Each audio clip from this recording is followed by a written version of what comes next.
Week 9 is finally here, and we have a huge episode today with more games, more gambling tips, and most likely probably more bad takes that we're going to regret. But the Blue Bloods are here bringing you two segments today. We're kicking off with Pick 6, in which we usually preview the 6 biggest games of the weekend. But I just told you this episode's big. We're going to be covering 7 games. I think everyone who knows us knows what that 7th game is because it definitely isn't a top 6 game this weekend, but we're going to have to talk about it. And we're going to wrap up the show, guys. Your favorite segment, Brandon's Gambling Corner, where Brandon is going to make you guys some money. And listen, I am putting him on the hottest seat he's been on yet. Is he going to survive? I don't think anybody can be sure until later in the show. So let's go ahead and kick it off and find out.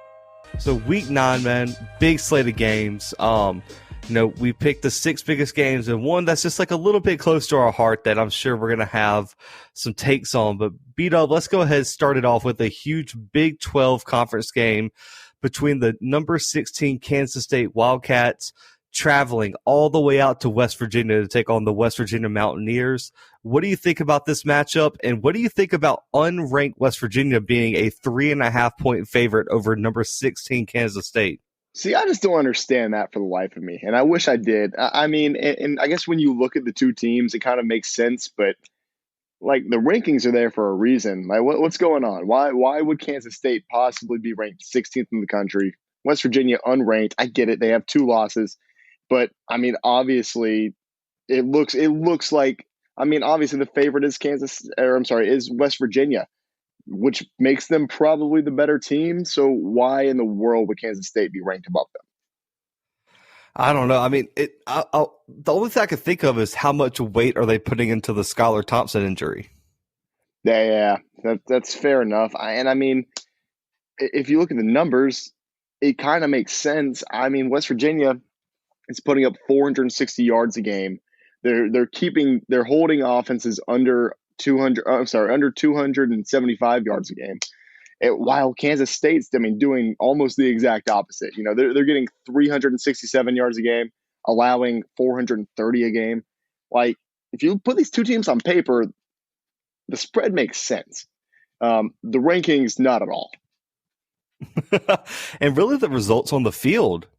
I mean, Yeah. Kansas State beat Texas Tech with a backup true freshman quarterback. West Virginia down in Lubbock last week lost a close game, but they still got outplayed. So it's like, I don't know. I mean, are they because there's the quarterback, Will Howard, is a true freshman for Kansas State. This is only going to be his second road test of his career. So I'm assuming they're thinking he's not going to play well on the road. It's the only thing I could really think of, because if you look in terms of on the field production, Kansas State has looked like the better team, I would think. Yeah, I don't know, man. This is nuts. I don't know what else to say. This is nuts. But listen, I mean, Howard's played well, guys, but there's still plenty of questions. He's only completing about 59% of his passes. He's only thrown for about 500 yards, 3 touchdowns, only 1 turnover, Brandon. For a true freshman, that's pretty impressive. But I think the thing is, you look at the 3 games he's played. He played Texas Tech for like half a game. That's the game Thompson got hurt in. Texas Tech, no defense. You should be fine. TCU, that's an impressive win for a true freshman. And I believe that game was on the road too. Very, very impressive there. And then Kansas, Brandon. I mean, I think me and you could suit up by ourselves and beat a 22-man roster from Kansas.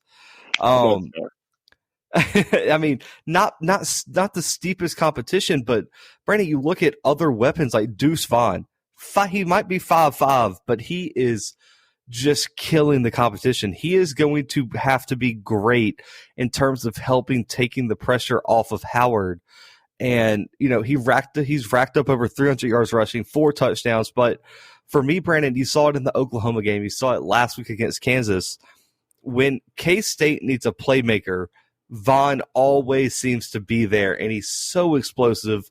And I haven't seen a defense really have an answer for him. So I'm wondering, like you said, this West Virginia defense has been playing excellent. I mean, how do you allow only 150 yards passing per game in the Big 12? Yeah, I mean, I don't know. I guess we have or I guess two anomalies this year in the Big 12 that are teams that actually have a defense. I guess we have West Virginia and Oklahoma State. I mean, in West Virginia, they haven't played awful teams. They played Oklahoma State already, and they lost that game, obviously. But they also played Baylor, who is a respectable team. They played Texas Tech, who they also lost that game. But, I mean, they put up a fight in both of those. I mean, I get it. They played, what is it, Eastern Kentucky and Kansas. Yeah. Whatever. Who cares about those games? But, I mean, the other offenses, I mean, Oklahoma State's offense is very productive. I mean, Texas Tech's offense, to hold them to 34 points is fairly impressive. And Baylor, holding them to 21 is impressive. I mean, and that's in overtime. So, yeah, I mean, this defense, I think, is the real deal, at least for the Big 12. Yeah, I mean, you look at K-State, Brandon, the O-line's still banged up, and you got a true freshman quarterback that under pressure is probably not going to play his best. And so you have Akeem Mesidor, you have Jeffrey Pooler Jr., you have Darius Stills. They've combined for almost 11 sacks through only 5 games this season. And then you look on the next level, you have Tony Fields II, an elite linebacker that's going to be the key in really defending Deuce Vaughn for the Wildcats. I mean, 38 total tackles. He has a sack, has an interception. He's all over the field. He's the leader of this defense.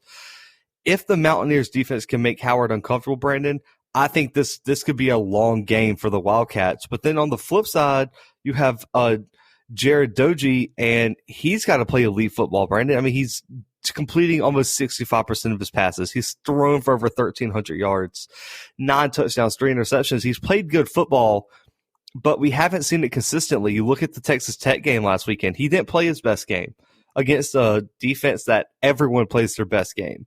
He can push the ball down the field, and K-State has struggled in the pass defense game, Brandon. I mean, almost 300 yards passing for them. Arkansas State roasted this K-State secondary. It's young. It's dealt with injuries all season. I think Doege has all the qualities and talent you need, but just limit the turnovers.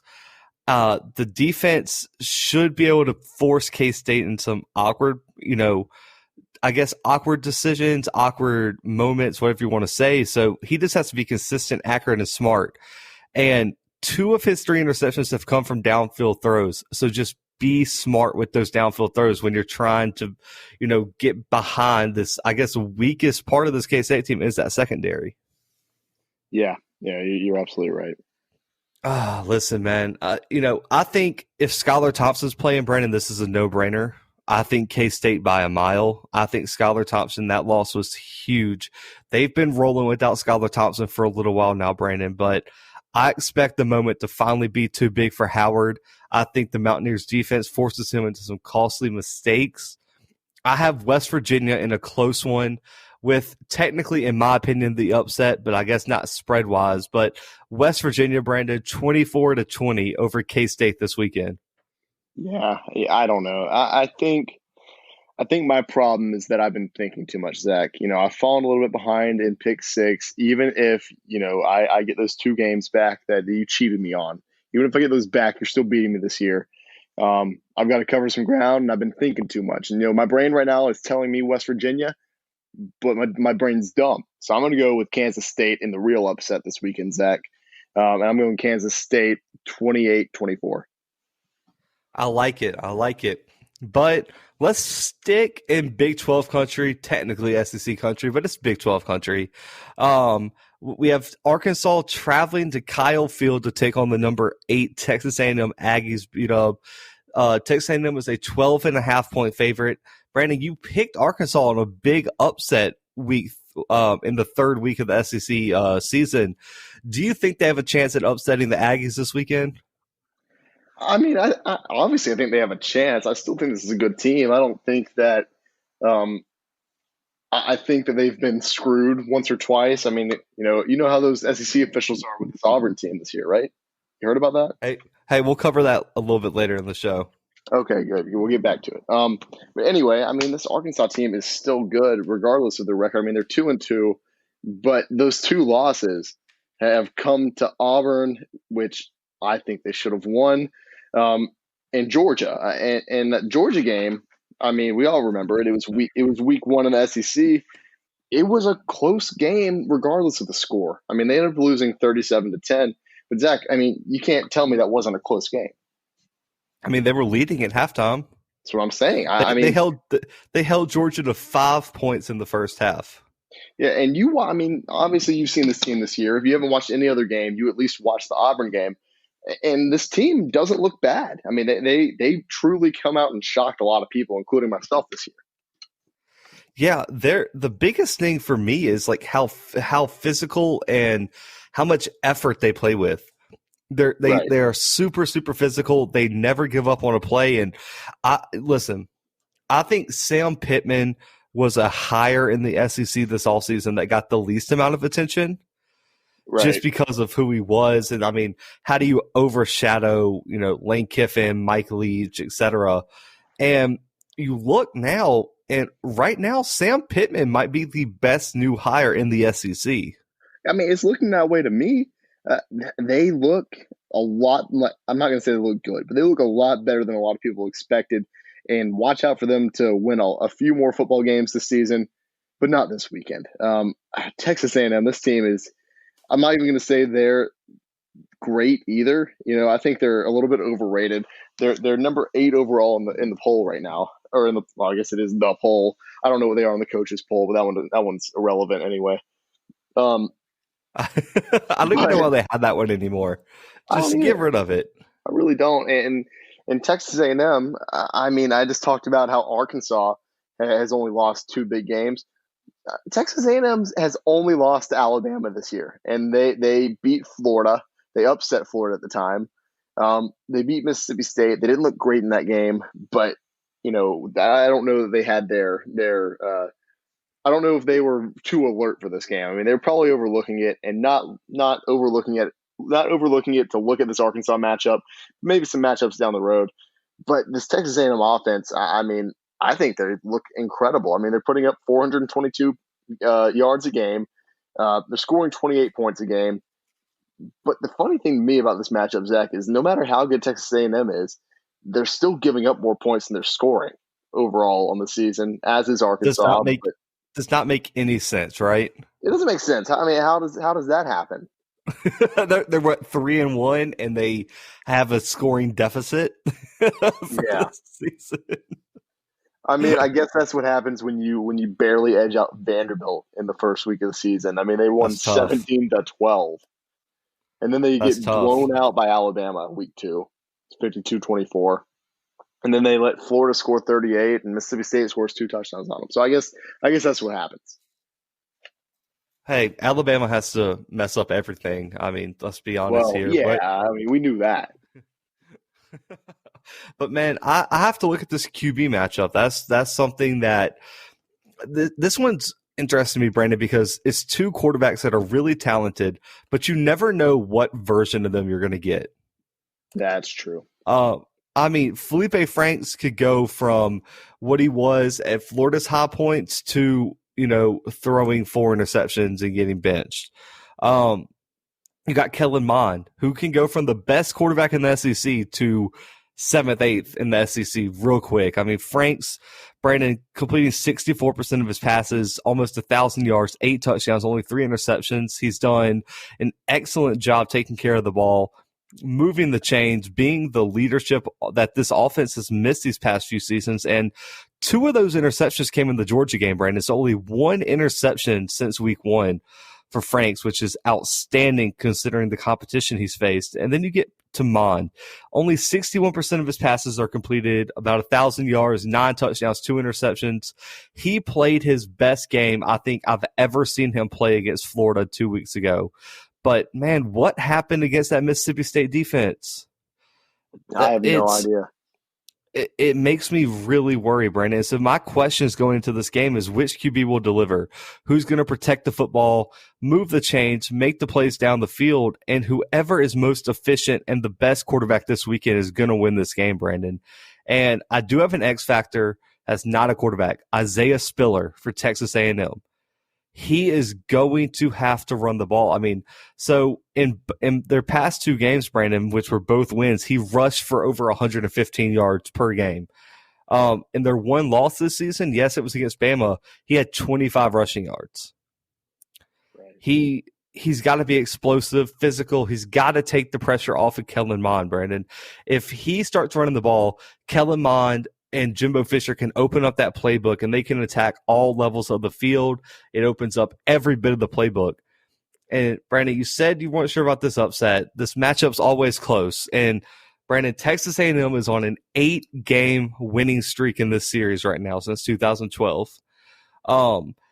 And the past 3 games, Brandon, 1-score games, while 5 of the last 6 were also decided by 1 score. That's crazy. I didn't realize that. Arkansas leads this overall series, Brandon, by 9 games, which may surprise you and some of our listeners. But saying all that, Brandon, I think this Aggies team is too talented. I really wanted to pick Arkansas, but I think this game is going to be a 1-possession game, but I think Kellen Mond can make enough plays down the stretch to kind of pull away from Felipe Franks and the Razorbacks. I have A&M, Brandon, 31-27 this weekend down in College Station. Zach, let me say something that I think you're really going to appreciate, and I hope that I'm going to appreciate, and that is that Arkansas is at the absolute lock to cover this 12-point spread. That's a fact. Which means that Texas A&M will just blow them out of the water now that I said that. So that's good. So I'm going with Texas A&M in this game, and I'm going with Texas A&M. I also think it's close. I think they keep that. I think they keep that trend of keeping it within 1 score, and I'm going to go Texas A&M 35, Arkansas 31. I love it, Brandon. Real quick before we move on. What do you think about the move by Arkansas of declining the courtesy offer by A&M? So this game's always played in Dallas in Jerry World. They couldn't play it this year due to COVID, so they play it in College Station. A&M said, we'll play it in Fayetteville next year, and then the next year we'll go back to Dallas. Arkansas said, nah, bro, screw your offer. We're just going to go back to Jerry World. Do you like Arkansas turning down the free home game, or do you think it's just because Jerry Jones said, I'm going to pull my money if you all don't come back? I think it's kind of cool they play in Jerry World. I don't even think they had to be that. I mean, Jerry Jones, Arkansas alum, Arkansas, he probably gives like unimaginable sums of money to this school. Listen, when I went for the Auburn Arkansas game in 2017, the track and athletic facilities named after his family. And man, I'm telling you, bro, the Arkansas has some of the most beautiful facilities in the country, and no one knows about it because it's Arkansas. Yeah, it is gorgeous up there. Yeah, people forget he's from Arkansas until you look at him and you're like, oh, yeah, that is Arkansas. Well, and they get the Walmart money. Yeah, no, I mean, very rich school in a very poor state, so that's fun.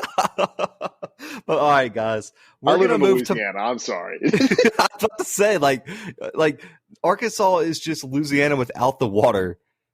Well, which is the best part. So that's true. It's Louisiana without alligators, but let's move on to I think my favorite matchup of the week, Brandon. I can't believe we're covering this matchup.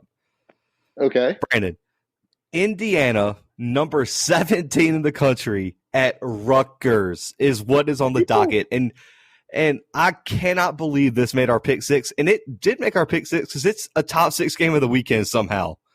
Yeah. Indiana, Brandon's a 10.5-point favorite.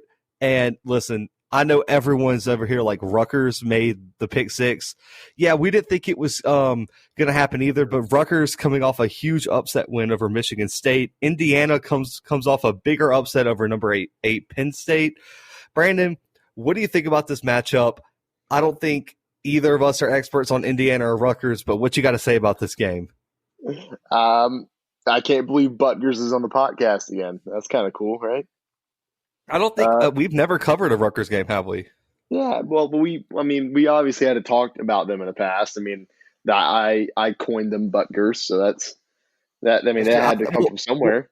Well, we always had them on the Biggest Losers segment. That was it, yeah. And I think they still are big losers. I think they're big frauds. Is what they are. They beat a Michigan State team that's not very good. Did you watch a single Michigan State game last year, Zach? Yeah, I did. Yeah, they were pretty bad, weren't they? Yeah, they were, and they're pretty bad this year, it looks like. Yeah, I think Michigan's like a 30-point favorite this weekend or something like that. Well, that sounds right. I'll say that. Let me say this, Zach. While I do think Rutgers is pretty bad, I think Indiana is not a good team either. I think I that agree. I I think they cannot beat. believe these teams are 1-0. I can. I, it is absolutely insane that Indiana is number 17 in the country, and that just shows the kind of bias that these polls have for these big schools like Penn State. You're telling me Penn State? You're telling me they beat Penn State, who was ranked what? I mean, they were in the top 10. Eighth. They were ranked number 8, and then Indiana moves to number 17, and Penn State's like 18 now. It's ridiculous. Yeah. They just put Indiana one spot ahead of Penn State. Yeah, and they jumped undefeated teams like Marshall, Coastal Carolina, and like these teams are like 7-0. They're like, yep, that's perfect, a 1-point win. Where Indiana was outgained in that game, 488 to 211. That's what I was about to say. My goodness, 211 total yards, and I didn't realize that. I didn't realize they only had 211 yards and won this game. Yeah. How do you even score 36 points on 211 yards? Oh, man, I don't know. And it's not like the defense is good. The defense gave up 488 yards to Penn State. They let Sean Clifford run for almost 200 yards on them. I didn't know that kid had legs. I said that last episode. I'm just now realizing that, but I didn't realize it. Well, I don't know if you watched the game. So there was an article. I think it was put out by Bleacher Report that I read, where they covered all the missed time management calls of this past weekend, and James Franklin cost his team like 47 seconds. Yeah, and all they had to do was kneel, and Indiana got the ball back, and he didn't kneel. Yeah, all the great coaches don't know how clocks work. I mean, we see Andy Reid every single Sunday, and the Chiefs are pretty good. He just doesn't understand what a timeout is or how time works. Fair enough. Well, and Penn State missed what? 3 field goals last week? Sounds right. I know they missed one to go into halftime that gave Indiana like all the momentum in the world. But I mean, Brady, you look at the stats and you're just like, these teams should not win a game this year. Right. It's crazy. It's crazy that this is going to be a good matchup this weekend. Well, it's going to be a good matchup because both teams are bad. Well, look at Rutgers, Brandon. They were outgained by Michigan State 369 to 276. Oh my God, this is going to be the worst game that we've ever done on Pick Six, and we've done like Tulsa versus Tulane. Yeah, and Brandon, the only reason Rutgers won last week is they forced 7 turnovers, and there's no way to win a Power 5 game after committing 7 turnovers. They had 5 fumbles, Brandon. Well, they had 7 fumbles. They were just lucky enough to recover 2. Right. I mean, and listen, Michael Penix Jr., he's going to have to play spectacular because, I mean, Brandon, you can say what you want, but this Rutgers defense played decent last week. I mean, listen, Penix last week, 52% completion percentage, 170 through the air, 1 touchdown, 1 interception. He did score the game-winning 2-point conversion with his legs, but last week, the Hoosiers only ran for 41 yards against Penn State, Brandon, and that's without Micah Parsons on the field. Stevie Scott III, he only averaged 2.9 yards per carry, which was their leading rusher. He's going to have to be more efficient, more explosive, and make the defense be honest in their scheme. And I mentioned this, Brandon, because Rutgers only allowed 50 rushing yards against Michigan State, which is pretty great. Yeah, I know Michigan State's not good. That's pretty elite. I don't know if you know this, Zach. They don't have Le'Veon Bell on their team anymore. Yeah, I feel like they haven't had Le'Veon Bell in a minute. No, I don't know why. They also don't have they also don't have Draymond Green. It's fair. No one cares about them though. Donkey. Oh man! But listen, Rutgers, they held Michigan State to 1.3 yards per rush. Brandon, only one running back averaged over 3 yards per carry, and he averaged 3.1. That's insane. Tyshawn Fogg all over the field for the Scarlet Knights last week. He's the senior leader of this defense, Brandon, playing middle linebacker, 14 total tackles, 2 tackles for loss. And you look at Rutgers quarterback, Noah Vedral, he's got to play better too. Brandon, he he got saved by 7 turnovers, and that's not going to happen 2 weeks in a row. It's funny because the quarterback stats are almost identical. We had 52% for Penix. For Noah, we had 62%. Both of them had 170 through the air, 1 touchdown, 1 interception. Yeah. What I will say, Zach, and you keep saying his last name, Penix is an all-time funny last name. That's hilarious. That's a fact. Okay. I think that that's going to go on the Mount Rushmore of last names. Well, what's the opposite of Mount Rushmore? Well, Mount Rushmore, because it's going to go on the opposite of that. Oh, that's fair enough. I mean, bad name. That's true. You tell me this kid didn't get. You tell me he didn't get bullied growing up because of his last name, Penix. I mean, hey, I'm sure he did. I'm sure it fueled him to be the starting quarterback for Indiana. I don't know if that's high regards. Good job. Listen, man, whichever quarterback will improve their output this weekend, move the chains, is going to come away with the win. Man, it's time for picks now. B-Dub, I've taken the first 2. I'm assuming you got to be taking Indiana in this one. I absolutely am taking Indiana. I will die before I ever take Buttgers on this show. I will resign before I have the chance to do that. So, yeah, I'm going Indiana. I think Indiana played a much better team in Penn State. And while they did probably get outplayed, other than that questionable last 2-point conversion. He made it. I think he did. I already said he did. But I still think they played better against a better team than Buttgers did. So I'm going with Indiana this weekend. And I don't think it's pretty. I don't think it's a pretty win. And I don't think there's any defense on the field this weekend. So I'm going with, well, it's also Big Ten football, so they're not going to score 1 million points. I'm going to go with Indiana 21, Buttgers 12. I like it. Listen, Indiana was lucky to escape with the win. I think Rutgers was, I think they won their game better, if that makes sense. Like, I mean, at least they had to force 7 turnovers. I think it's the home opener, Brandon. I think the Scarlet Knights have all the momentum in the world. I'm going with the major upset this weekend. Rutgers 20, Indiana 17. Scarlet Knights move to 2-0 and take the win this weekend, Brandon. Okay. So let me ask you, Zach. You said you assume I would have to be taking Indiana. So what the heck was that? What was that?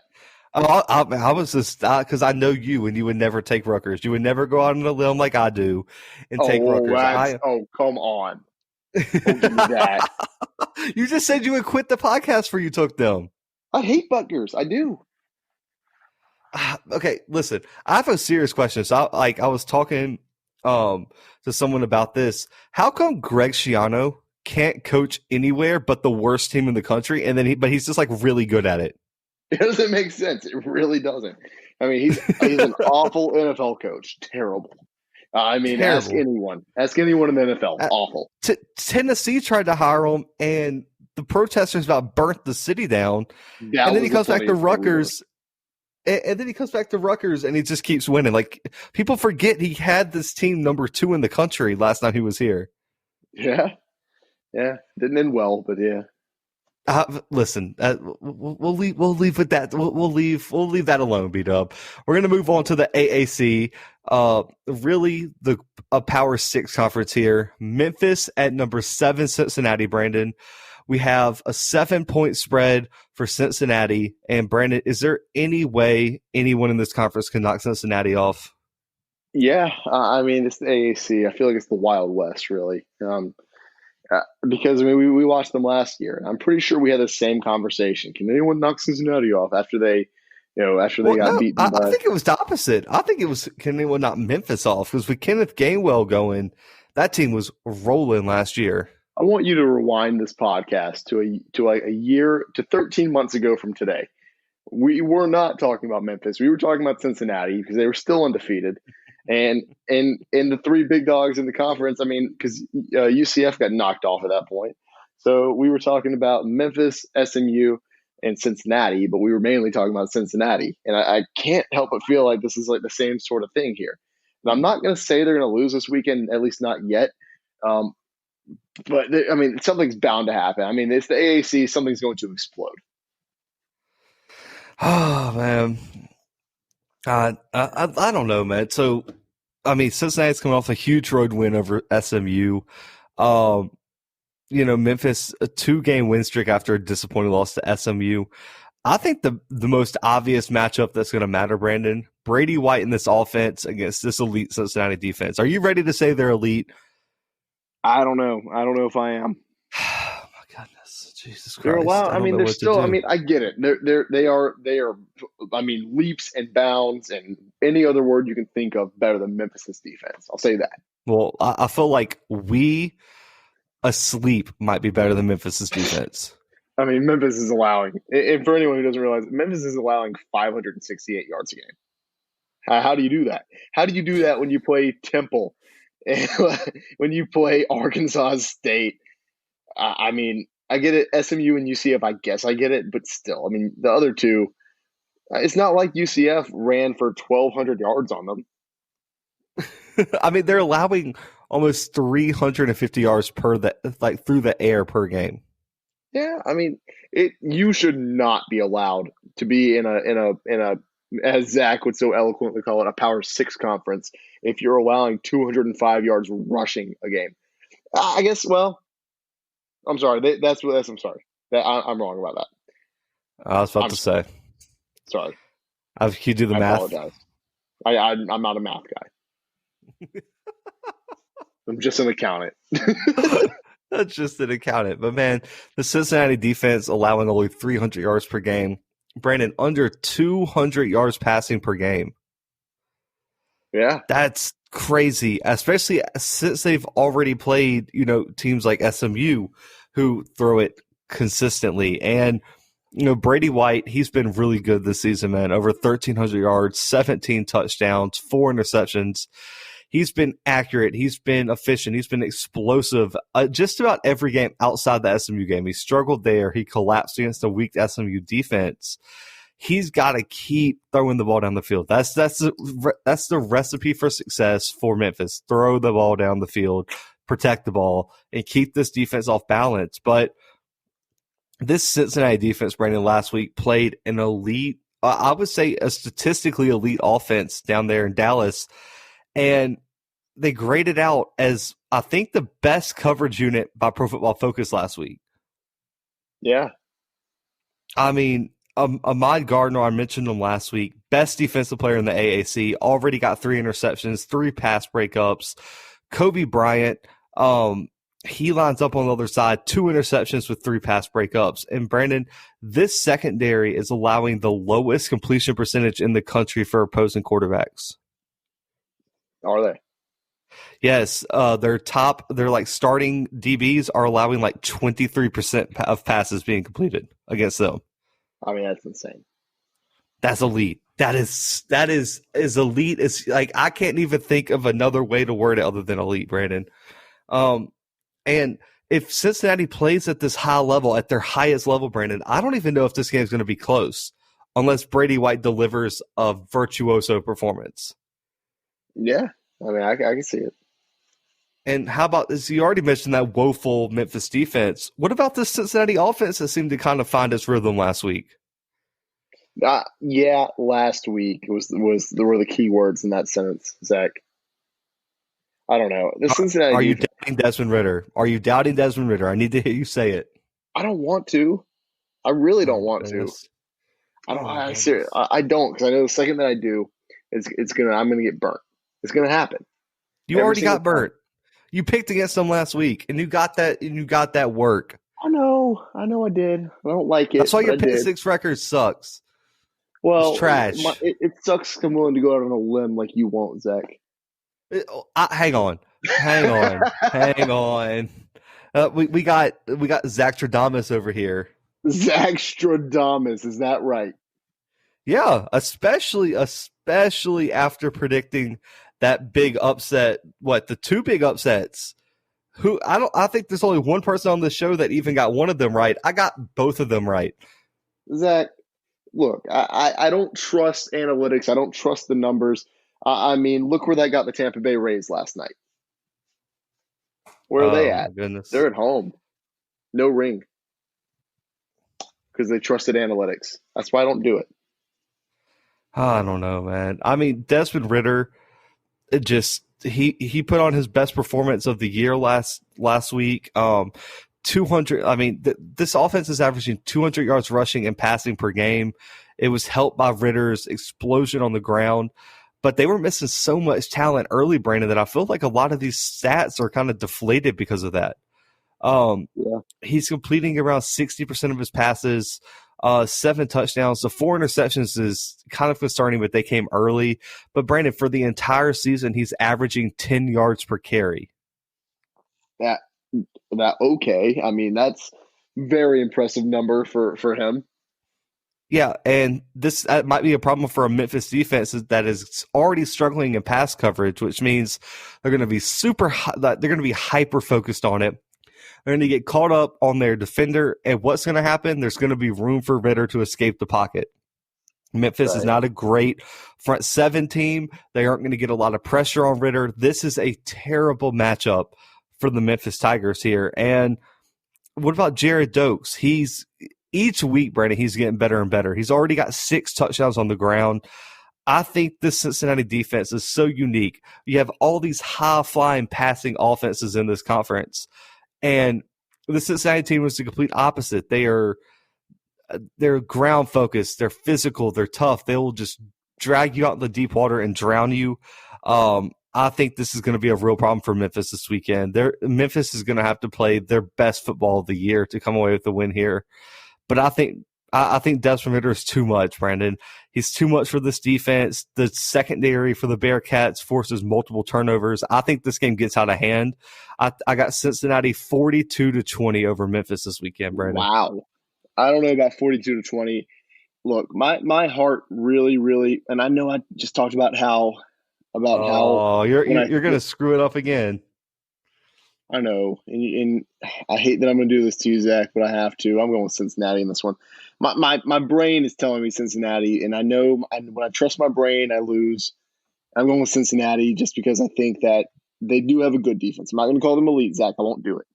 But I think they have a good defense, and I think that's a bad match for this Memphis team because that's all they have is offense. They have no defense, and Cincinnati has a really, really good offense as well. Not quite as good as Memphis, I don't think, but their offense is good.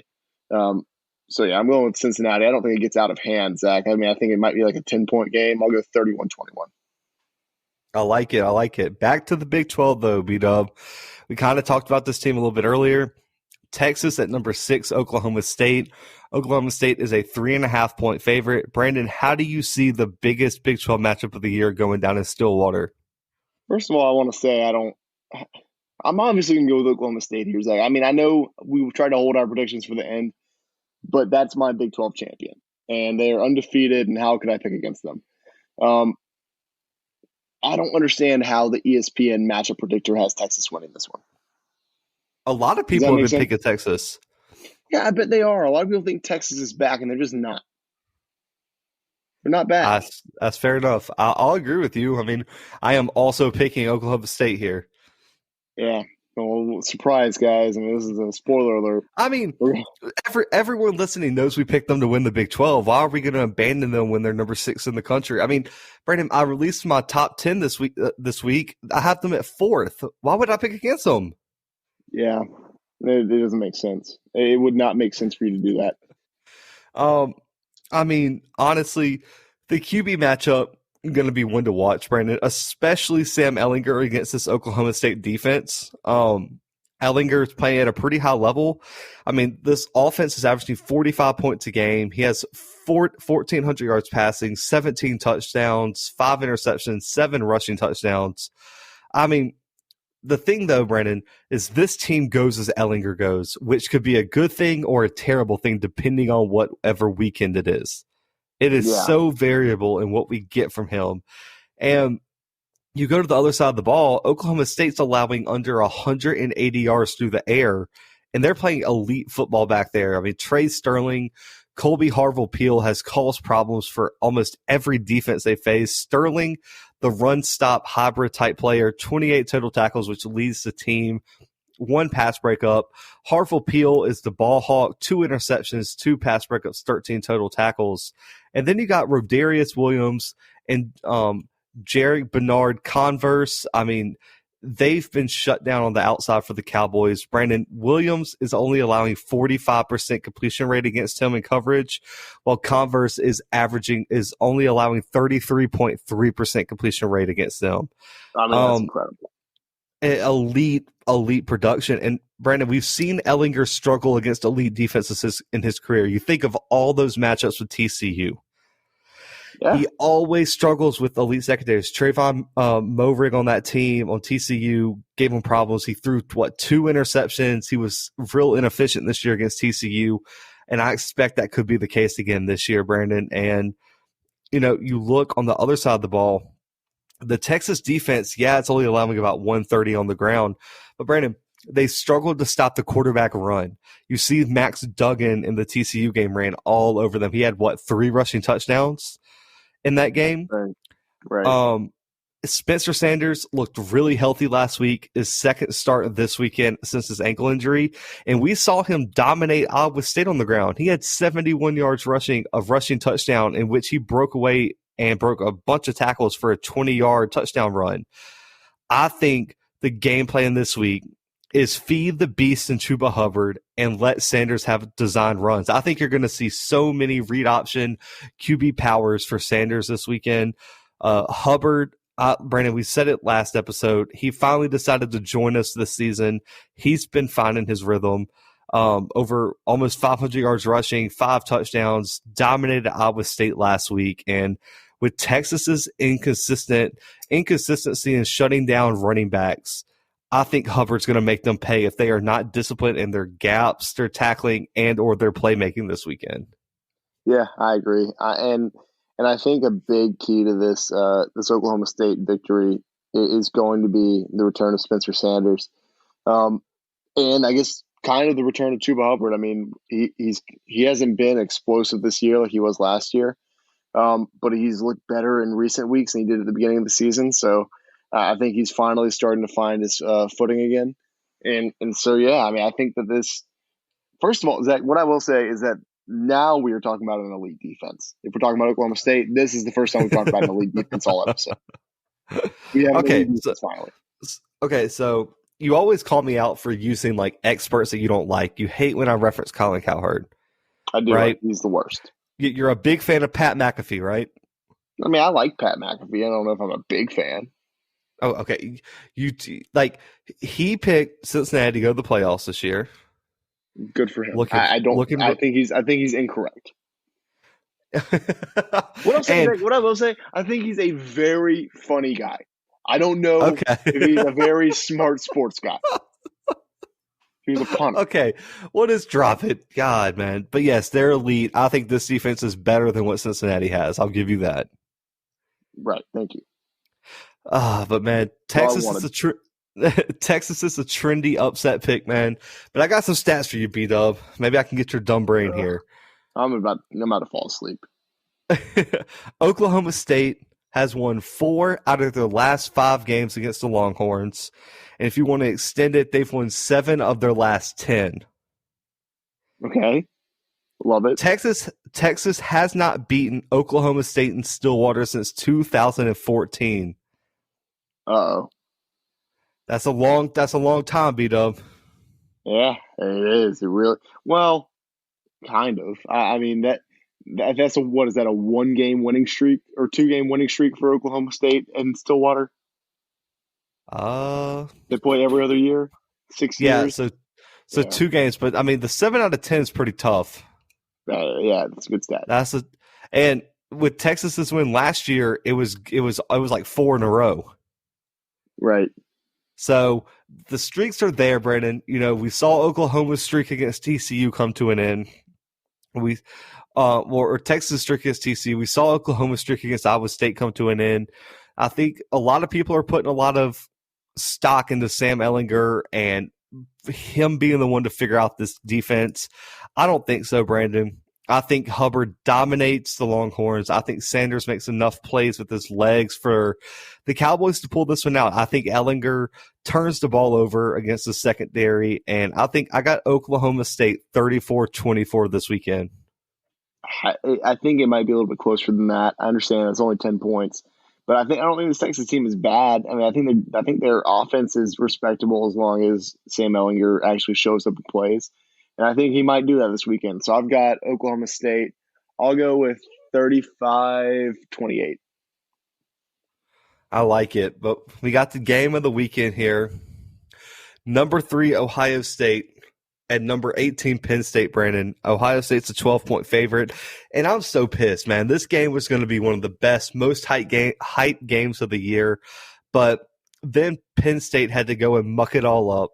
Ohio State dominates Nebraska, does their part, and Penn State loses a 1-point overtime game to Indiana. Brandon, what could have been, but what do you expect to see in this game here? I wish I knew what to expect to see. I don't know. I feel like Penn State played a really bad game this past weekend. That might be an understatement. I mean, Ohio State obviously looks good, but they were playing against Nebraska. So, like, I don't know if we've really seen what Ohio State's made of. I don't know if we've really seen Penn State's full extent. So it's tough to say what I expect to see this weekend. What I expect to see probably will be just classic Big Ten football, and that's going to warm my heart. I feel like we didn't get enough of that last weekend. I felt like these games where they were scoring too many points. I mean, Penn State and Indiana scored in the 30s, Zach. That should be illegal. I agree.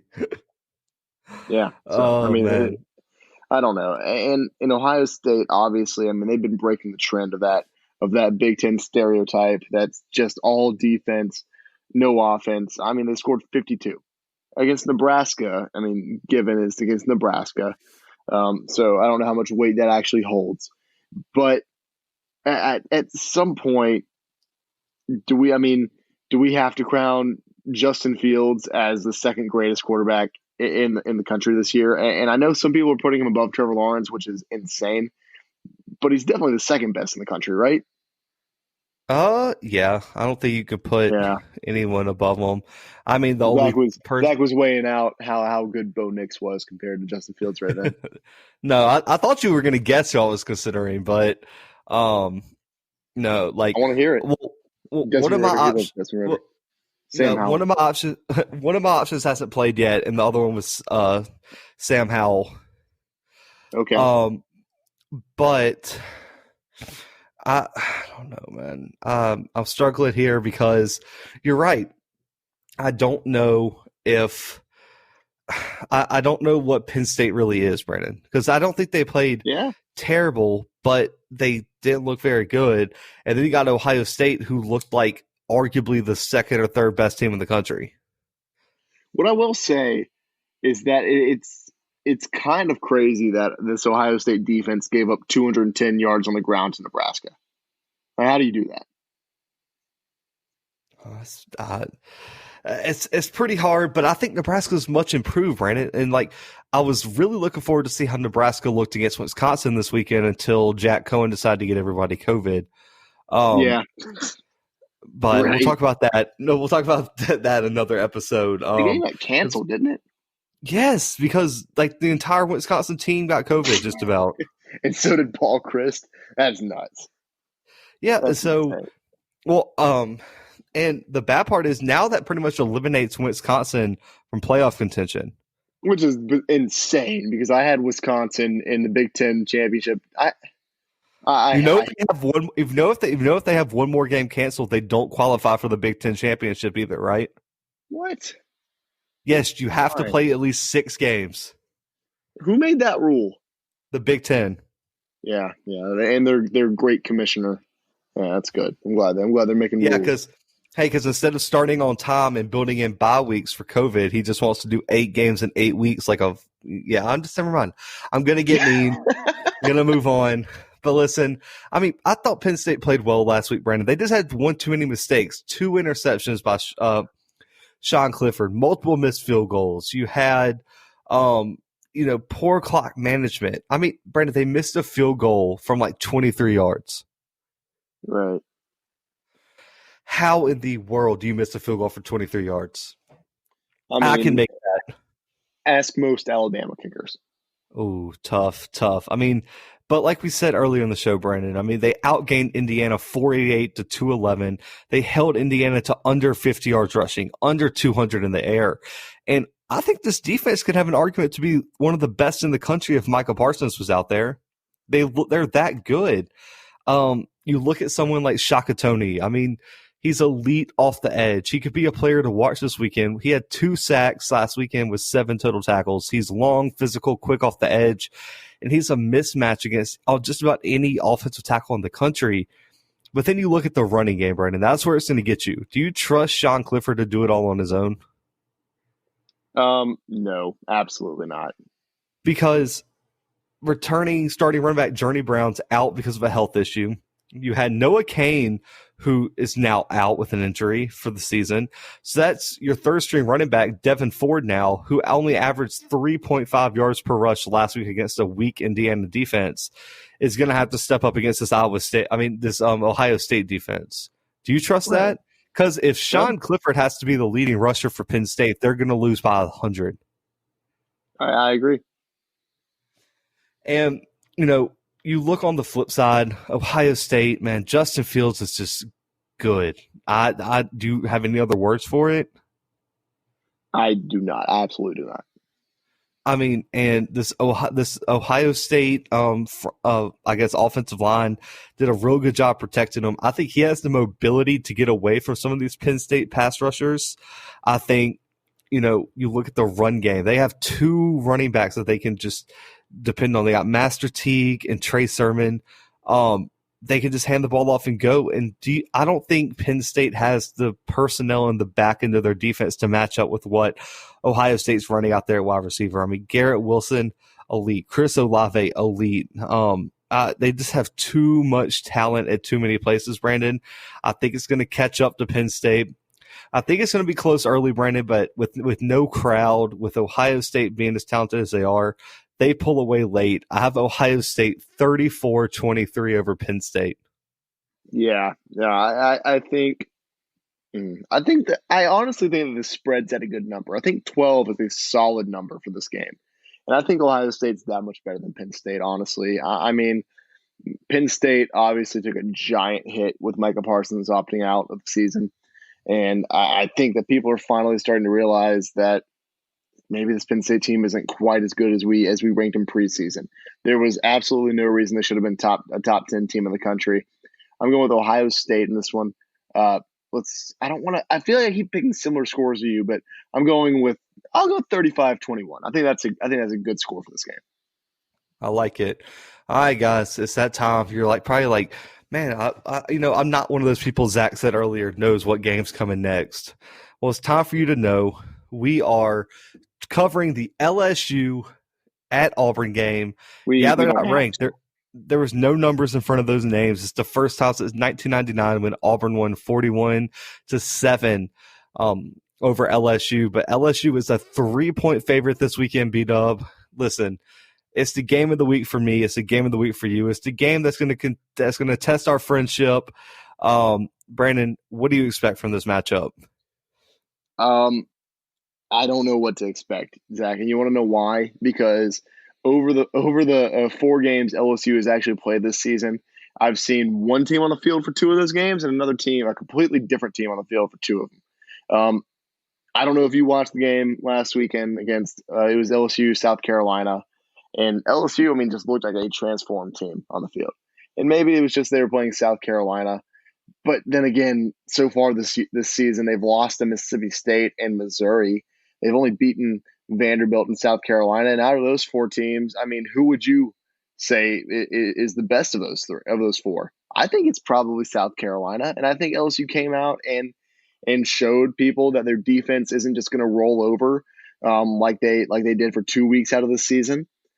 They performed so much better than they had in the previous 3 games. Even in the win against Vanderbilt, I think they played better against South Carolina than they did against Vanderbilt.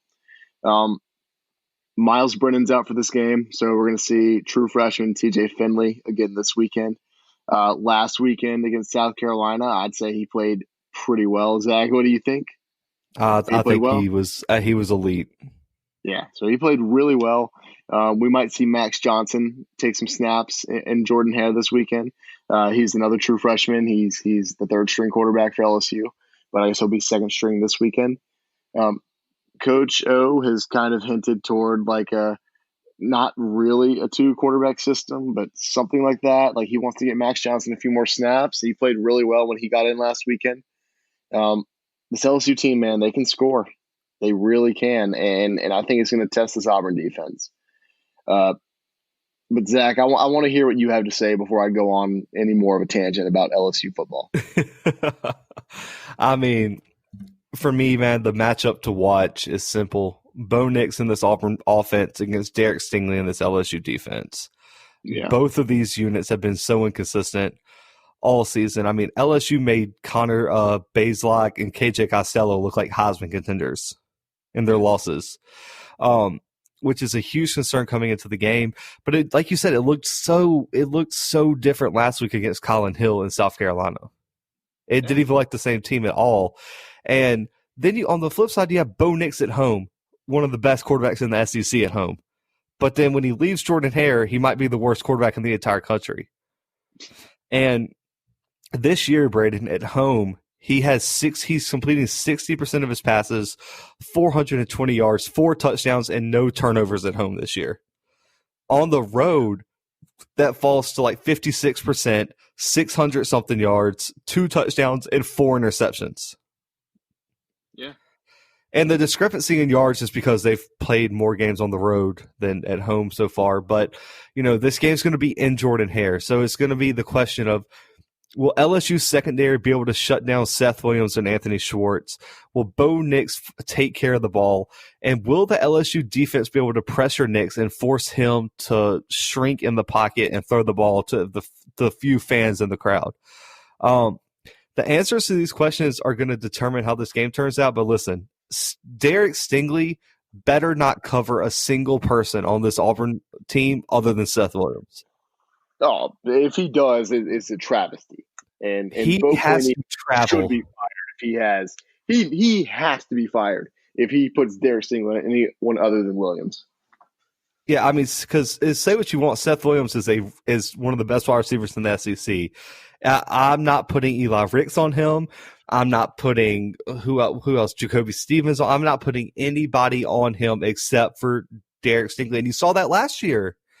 That's why Seth Williams. I mean, that's where Stingley intercepted Nix. I think it was once or twice. Was on a throw up ball to Seth Williams. I mean, shut down Seth Williams, and you have to take him away because that's his biggest target. That's his favorite target.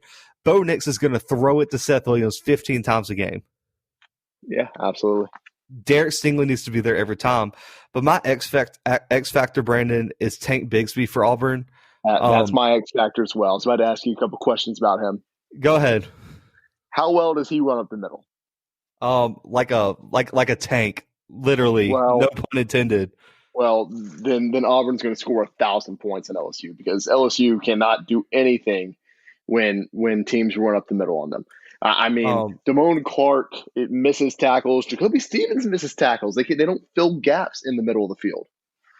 That's going to be a problem. Tank Bigsby is the first Auburn running back since Michael Dyer in 2010, and the first one since Bo Jackson at 85 to have 3 straight games with over 115 yards rushing.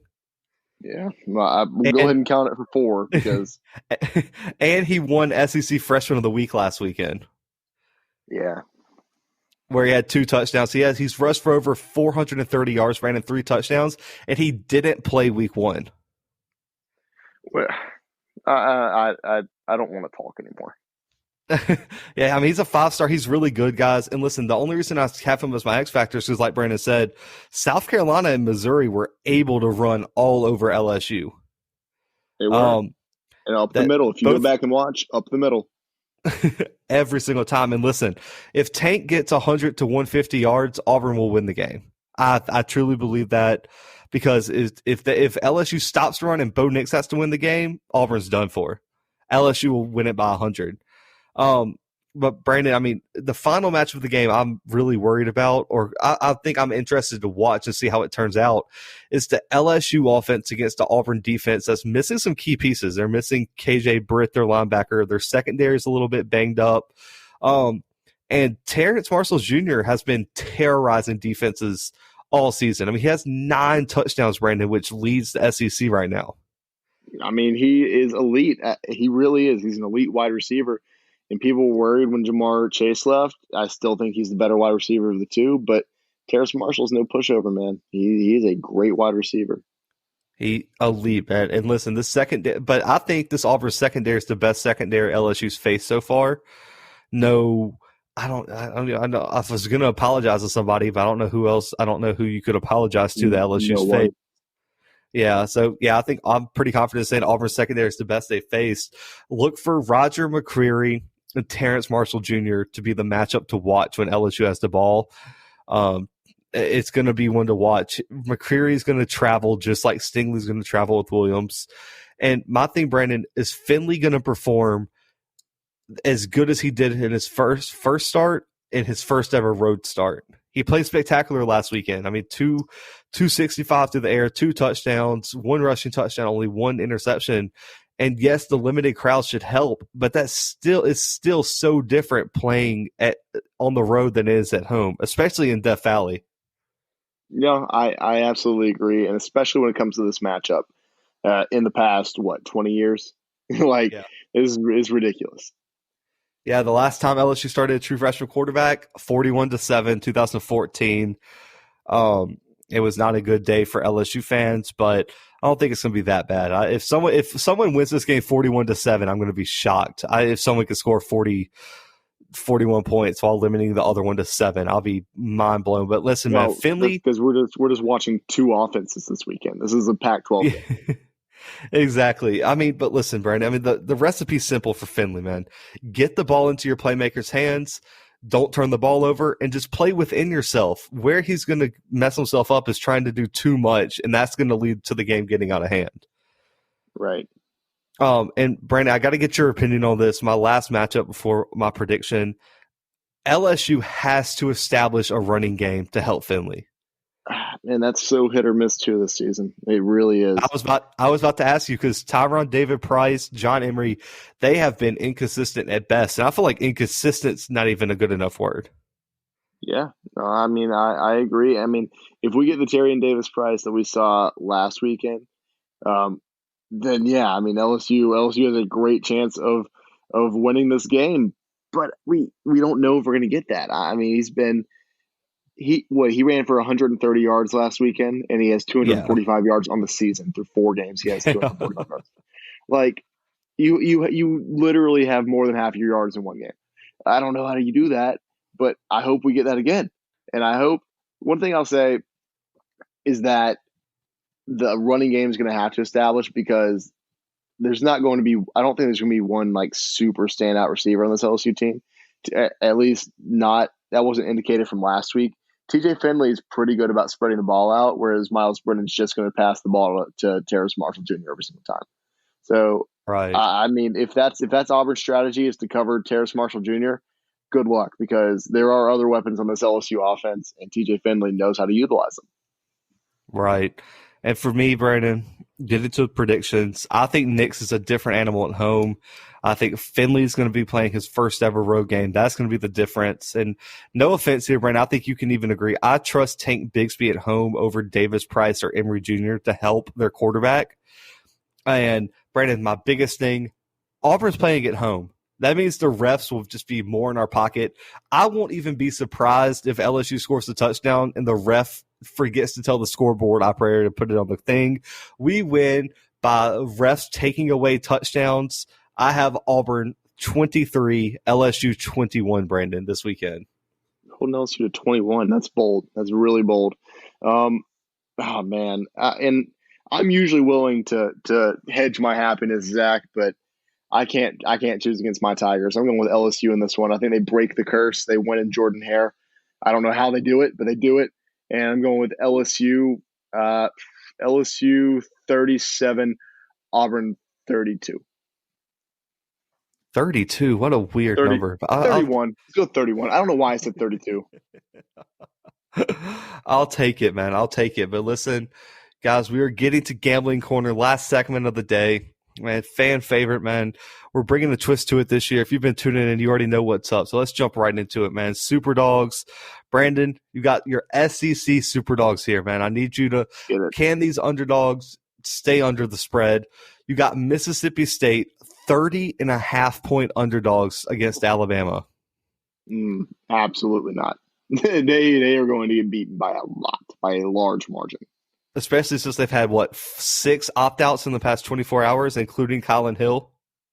Yeah. No, I mean, that's hilarious. That is hilarious. They've had so many players opt out week 5 of their season. Oh, man. So, next, and man. Alabama, I would say Bryant Denny gives them advantage, but no one goes to those games anyway. Fair enough. Brandon, Kentucky, plus 15.5 against Georgia. I don't know, man. No, I don't think they cover it. I think Georgia. I think Georgia's good enough to cover that. I agree. This one is tough.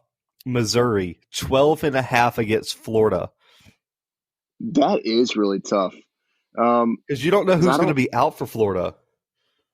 That's what I'm saying. I could have sworn. I actually did read that. For some reason, I thought Florida's game was canceled, but I remember they opened up their facilities, I think on Monday. I'm going with Missouri. Probably covers that. I think this is a closer game because Florida hasn't played football in a year. I like that. We're moving to Big Ten here, Brandon. We're flying through these. Illinois plus 6.5 over Purdue. Illinois plus 6.5 over Purdue. It depends. Zach.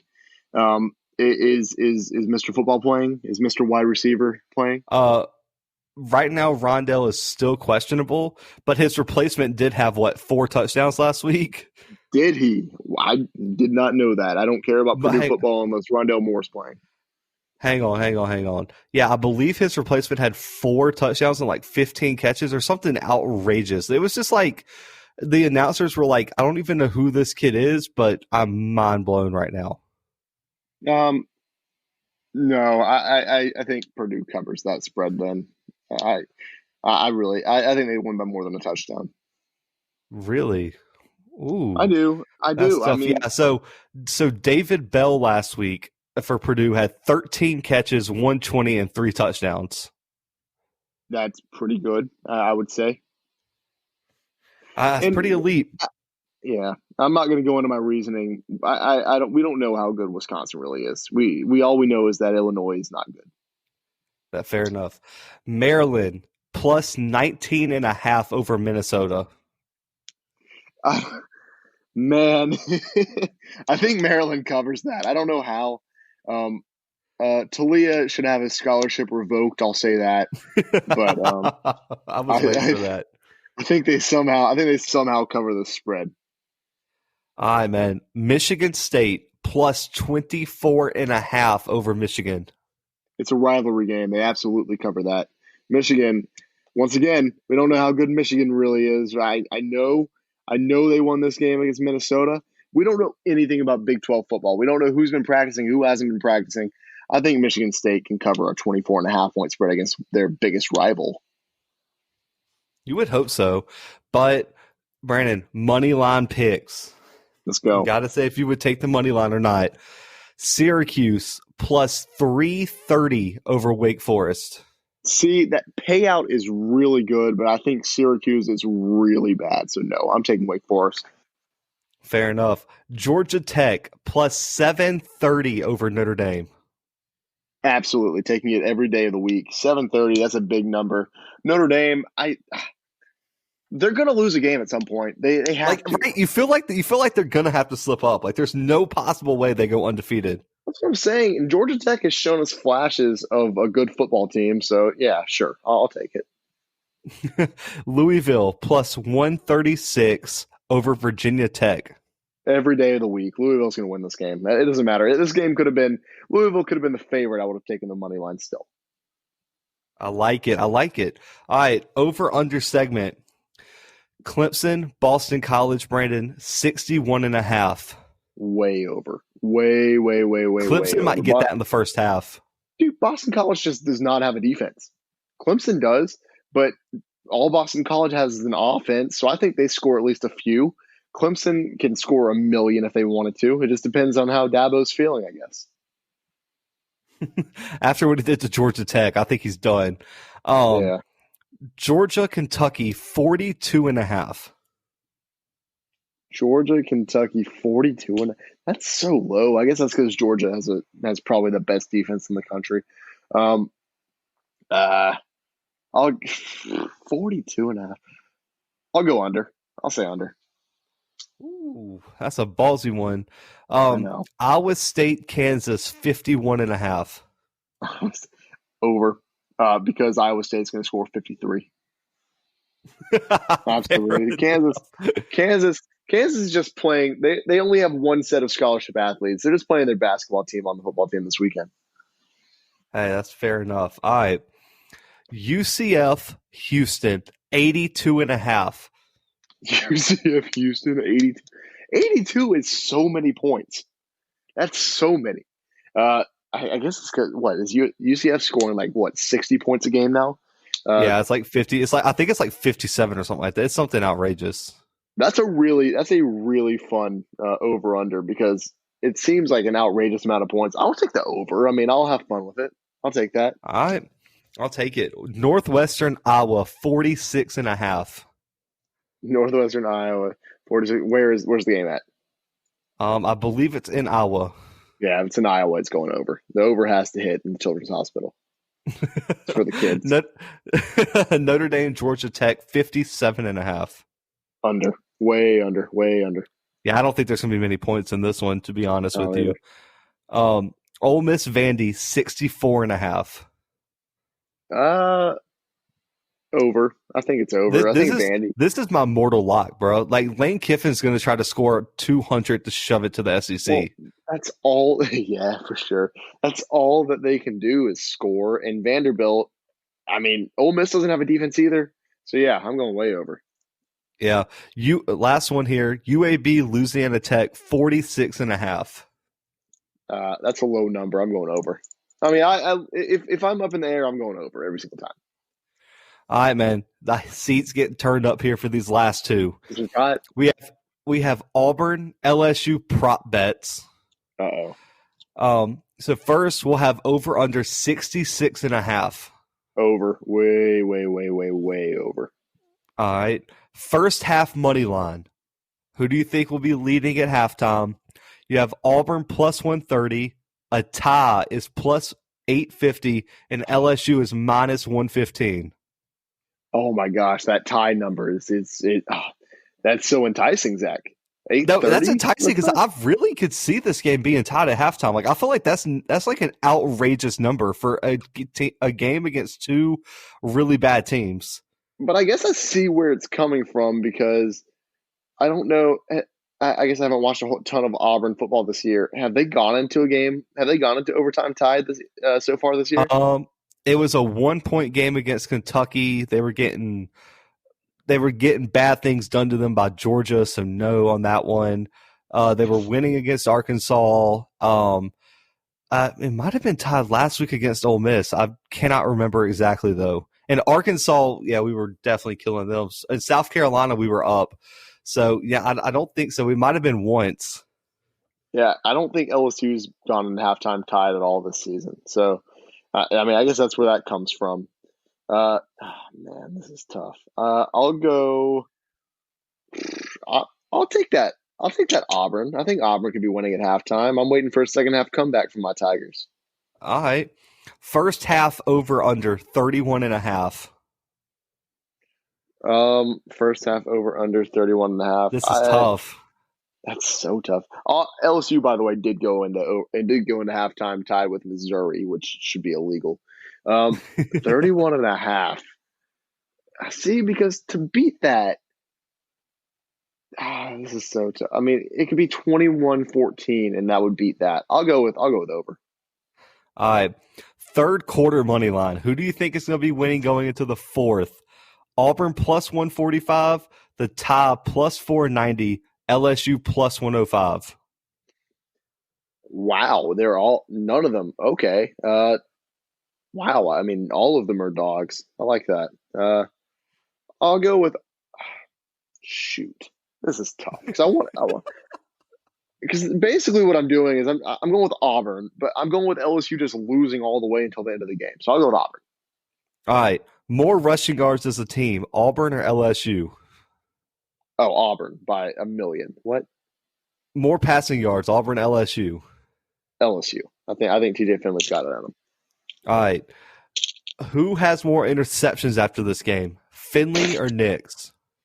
How many does Knicks have right now? At home, 0. Okay, but how many overall? 4. Well, the Knicks. I mean, unless TJ No, I meant Finley. like in the game. Oh, I thought you meant overall. Okay. Jesus Christ. Bo picks. Like Knicks has a 4-game head start. Doesn't matter. Bo picks. All right. Southern Miss segment, or you know what I'm going to start calling this, Brandon, in the show? The Southern Miss sadness segment. Okay. I'm listening. We're going with that. All right. I feel like you're targeting me during this segment, but sure. Are you taking Southern Miss minus 1.5 over Rice? Minus 1.5. Yes. Yes. All right. Over under 58.5. Over. Way over. Well, guys, you heard it here, man. Listen, if you can't make money off of the whole hell full of bets we just went over, you're not going. I don't know what to tell you. Money. I'm sorry. I hate to say it. I'm a mush. Zach, I started out 6-0 and I got cocky. I'm a mush. You're a mush. It's fine. But guys, that's a wrap on this episode, man. Listen, announcements coming soon on live streams, interviews, stuff like that, man. We are in the works with some special guests, so stay tuned for that. You can find the podcast anywhere, but check out our social media first while you're at it, at the _Bluebloods on Instagram, at the _Bluebloods on Twitter, at the Bluebloods Pod on Facebook, thebluebloodspod.com. Links all over that website to find the episodes, so check it out there. You could get the podcast literally anywhere, guys. So wherever you want to listen, go check it out. Tell your friends, family, side chicks, homies, enemies. I don't care, man. Like, just put it in your neighbor's mailbox for all I care. I just do whatever you got to do to get the word out, man. We appreciate all of y'all listening, man. But listen, we will be back Sunday to recap this wild week of college football. Either I'm going to be really depressed or Brandon's going to be really depressed. So I can't wait for that episode because it's going to be just insane anyway. But guys, for right now, we out.